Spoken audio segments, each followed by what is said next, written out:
नमस्कार मित्रों, आज मैं फिर उपस्थित हूँ doctor Satyanarayan Bhardwaj video lecture की श्रृंखला में। आज प्राकृत साहित्य के इतिहास के अंतर्गत प्राकृत शास्त्रीय महाकाव्यों के इतिहास पर हम आज के इस लेक्चर में बात करेंगे। मित्रों, प्राकृत साहित्य का इतिहास बहुत ही बृहद इतिहास है। सभी तरह की विधाओं में प्राकृत में काव्य रचना हुई, अनेक विधाओं की रचना हुई। उसमें से शास्त्रीय महाकाव्य भी एक प्रमुख विधा रही है।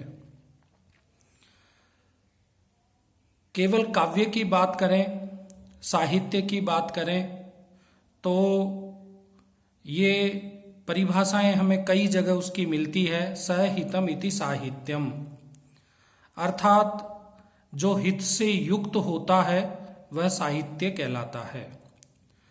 साहित्य अपने आप में एक ऐसी विधा है जिसमें न केवल कवि अपने अनुभवों को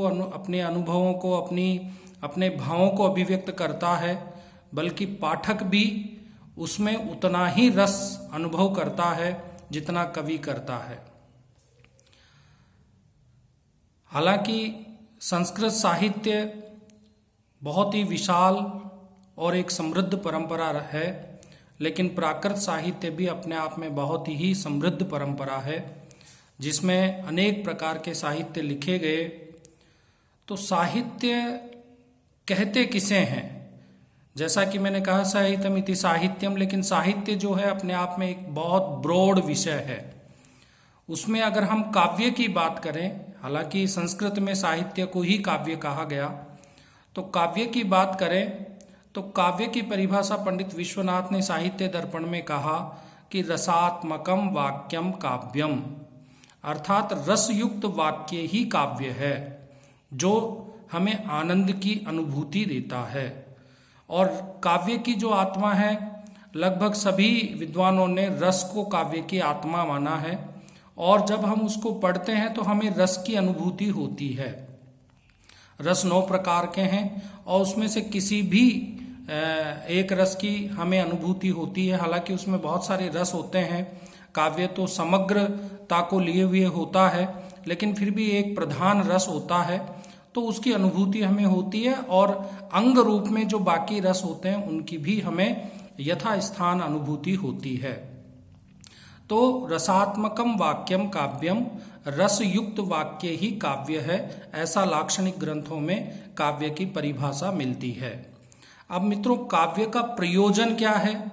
क्यों काव्य लिखे गए? क्योंकि बिना प्रयोजन के तो मूर्ख व्यक्ति भी किसी कार्य में नहीं लगता। तो इतने बड़े बड़े विद्वानों ने इतने समृद्ध साहित्य को, काव्य को लिखा, तो उसके पीछे जरूर कुछ न कुछ प्रयोजन रहा होगा। तो आचार्य मम्मट, जिन्होंने अपने काव्य प्रकाश में कहा कि काव्यम, प्रयोजन बताते हुए कहा कि काव्यम जो है वो काव्यम यश से अर्थ कृते व्यवहार विदे तिवे शिवे तरक्षतये कांता सम्मित तयोपदेश युजे, इस तरह की बात सद्य पर निवृत्तये। तो इसका मतलब क्या हुआ? काव्यम यश से अर्थ कृते, अर्थात काव्य जो है वो यश की प्राप्ति करवाता है, और अर्थ कृते, अर्थ की प्राप्ति भी करवाता है। क्योंकि जितने भी साहित्यकार हुए, काव्यकार हुए, उन्होंने जो साहित्य लिखा वो साहित्य आज भी हम उनको पढ़ रहे हैं और उनको याद करते हैं, तो इससे उनका यश परिवर्धित होता है। अर्थकृत्य, कई कवि ऐसे भी हुए हैं जो किसी राज दरबार में रह करके उन्होंने काव्य की रचना की, तो उसके लिए उनको पारितोषिक के रूप में अर्थ की प्राप्ति भी हुई। क्षिवे तरक्षतये, अर्थात जो अमंगल की कहीं गुंजाइश होती है तो उसका भी वो निवारण करता है। और क्षिवे तरक्षतये कांता सम्मित तयोपदेश युजे, और काव्य को मित्रों कांता सम्मित, अर्थात जिस प्रकार पत्नी अच्छा सुझाव देती है, अच्छी सलाह देती है व्यक्ति को, उसी प्रकार इस काव्य को भी कांता के समान उपदेश देने वाला बताया गया है। शिवे तरक्षतये कल्याण करने वाला है, और सद्य पर निवृत्तये और पाप को दूर करने वाला होता है। तो ये सारे प्रयोजन हैं, इन प्रयोजनों की पूर्ति के लिए काव्य की रचना की गई। इसी प्रकार आचार्य विश्वनाथ ने भी काव्य का प्रयोजन बताते हुए साहित्य दर्पण में कहा कि धर्मार्थ काम मोक्षेषु वेचक्षण्य कलासु च करोति कीर्तिम प्रीतिम च साधु काव्यम निबंधनम। अर्थात साधु काव्य निबंधन का जो प्रयोजन है वह धर्म अर्थ काम और मोक्ष इन पुरुषार्थ चतुष्टय की प्राप्ति करना। धर्म अर्थ काम मोक्ष की प्राप्ति काव्य के द्वारा हो जाती है, कवि को भी होती है और पाठकों को भी होती है। तो काव्यम धर्मार्थ काम मोक्षेषु वैचक्षण्य कलासु च, और अनेक प्रकार की कलाओं को सीखने का अवसर भी हमें काव्य के माध्यम से या साहित्य के माध्यम से प्राप्त होता है। अनेक विधाओं पर अनेक कलाओं पर काव्य लिखे गए हैं जिनसे कि हमें वो कलाएं सीखने को मिलती है। इसके अतिरिक्त वैचक्षण्य कला करोति कीर्तिम प्रीतिम च, और कीर्ति को करने वाला है, प्रीति को बढ़ाने वाला है सदकाव्यम निबंधनम, साधु काव्यम निबंधनम। तो साधु काव्य, ये इसका विशेषण बताया।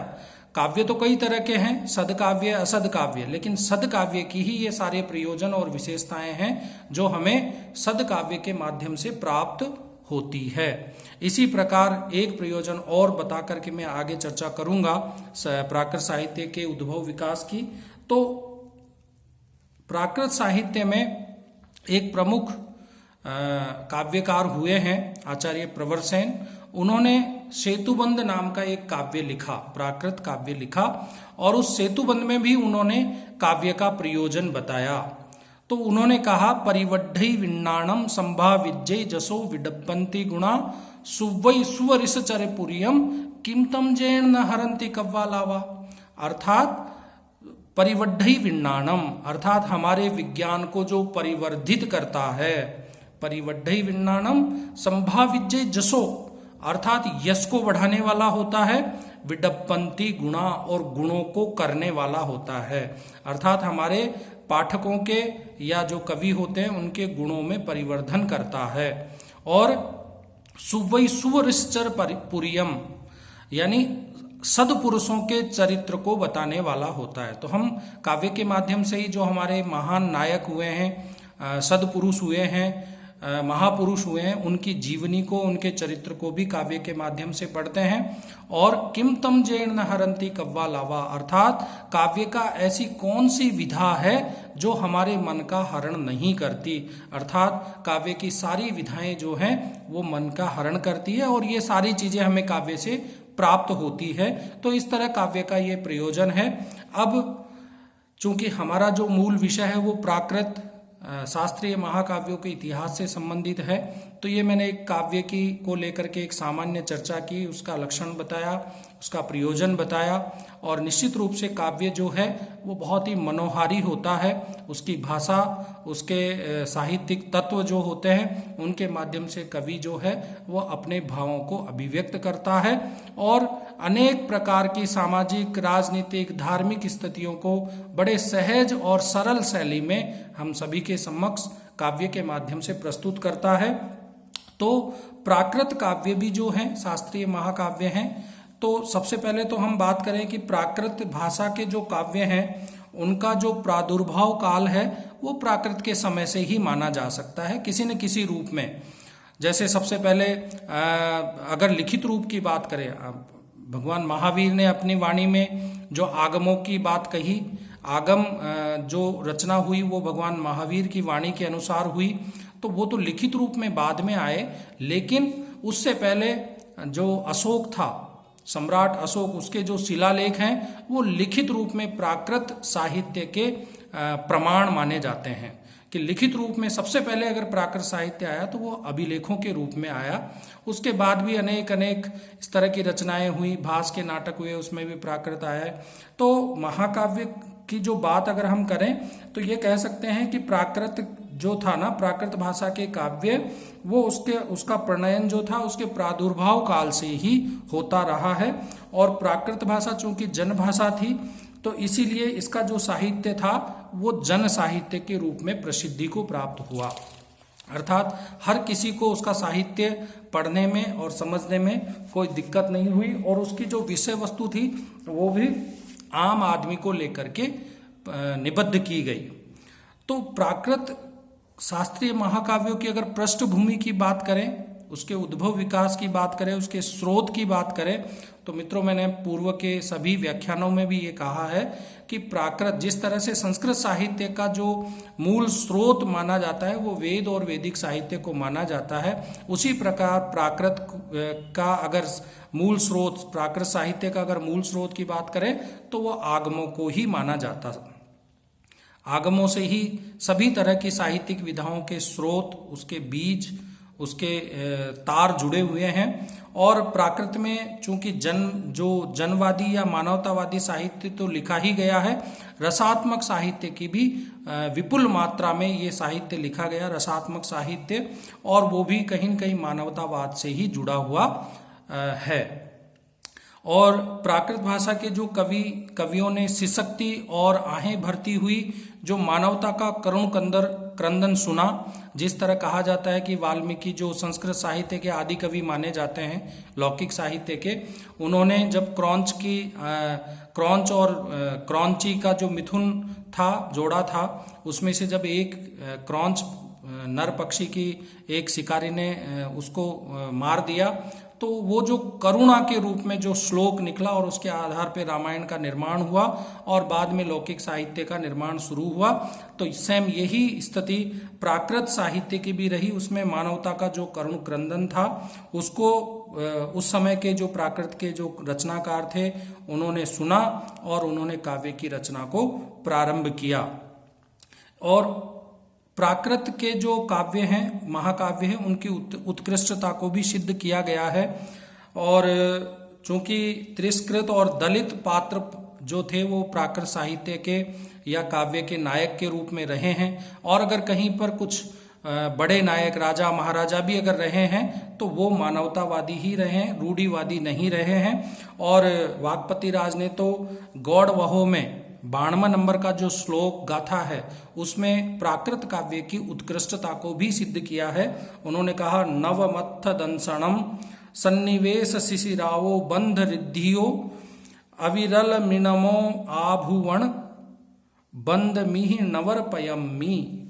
अर्थात सृष्टि के प्रारंभ से लेकर के आज तक प्रचुर परिमाण में नूतन अर्थों का दर्शन तथा सुंदर रचनावली, प्रबंध संपत्ति अगर कहीं प्राप्त होती है तो वो प्राकृत भाषा में है।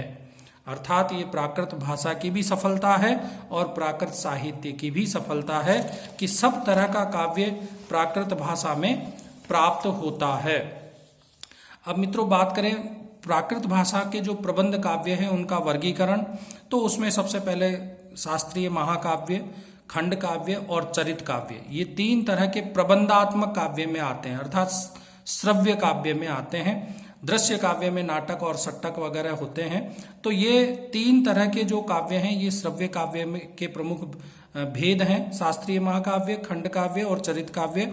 मैंने कहीं न कहीं पूर्व में भी इनका वर्णन किया है। शास्त्रीय महाकाव्य अर्थात जिसमें सारे जो महाकाव्य के जो गुण हैं, लक्षण हैं, उनका प्रयोग उसमें किया गया हो, सभी लक्षणों की पूर्ति उस महाकाव्य में हो रही है, तो वो शास्त्रीय महाकाव्य कहलाते हैं। और नायक के संपूर्ण जीवन चरित्र को उसमें उद्घाटित किया जाता है, इसीलिए इनको महाकाव्य कहते हैं।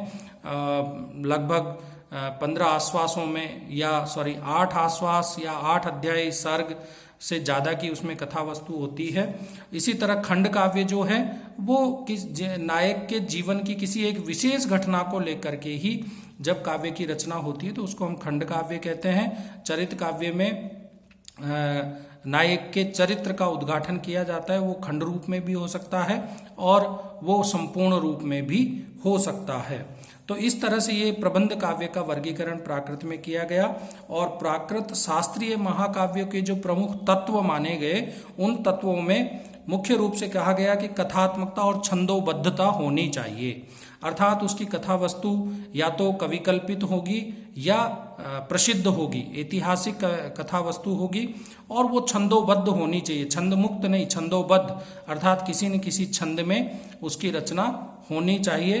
दूसरा जो तत्व है सर्गबद्धता या खंड विभाजन, अर्थात वो उसकी जो कथा वस्तु है सर्गों में बद्ध होनी चाहिए। ये जरूरी नहीं, प्राकृत में आश्वासों में भी कथा वस्तु का विभाजन होता है, आश्वासों में, तो वो लेकिन ऐसा नहीं हो कि कहीं उसमें अध्यायों का वर्णन ना हो, कथा वस्तु को सर्गों में या आश्वासों में बटा हुआ होना चाहिए और कथा का विस्तार भी अधिक होना चाहिए। और तीसरा जो मुख्य तत्व है वो है जीवन के विविध और समग्र रूप का चित्रण। चूंकि मैंने कहा महाकाव्य में नायक के संपूर्ण जीवन चरित्र का वर्णन होता है, तो वही बात यहाँ कही गई है कि नायक के जीवन की विविधता, उसकी जो भी घटनाएं हैं, सारे जीवन का चरित्र, जैसे उदाहरण के लिए वाल्मीकि कृत रामायण की बात करें तो उसमें राम के जन्म से लेकर के और पूरे जीवन का उसमें जीवन चरित्र है, तो वो एक श्रेष्ठ महाकाव्य के रूप में माना जाता है। और चौथा जो विशेष बात है, चूंकि प्राकृत जनभाषा का साहित्य रहा है, तो इसमें लोकगीत और लोक कथाओं के अनेक तत्व और चित्रण भी विद्यमान होने चाहिए, तो ये भी एक प्रमुख तत्व है।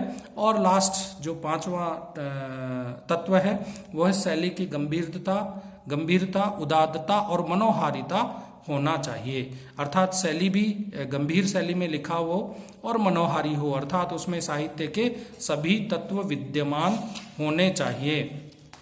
तो ये सारे जो तत्व हैं वो प्राकृत साहित्य की बात कर रहे हैं, प्राकृत महाकाव्यों की बात कर रहे हैं, तो इन महाकाव्यों में ये सभी तत्व उपलब्ध होने चाहिए, तभी वो एक श्रेष्ठ महाकाव्य होता है। तो ये प्राकृत महाकाव्य का इतिहास, इसमें हमने स्रोत की बात की, प्राकृत महाकाव्य की श्रेष्ठता की बात की और उनके प्रमुख तत्वों की बात की, और सबसे पूर्व में हमने साहित्य के या काव्य की सामान्य पक्ष पर बात की, जिसमें हमने साहित्य का प्रयोजन, उसका लक्षण और उसकी विशेषताएं बताई, और बाद में जाकर के प्राकृत जो साहित्य है उसके अनेक प्रकार और तत्वों के बारे में हमने विशेष बात की।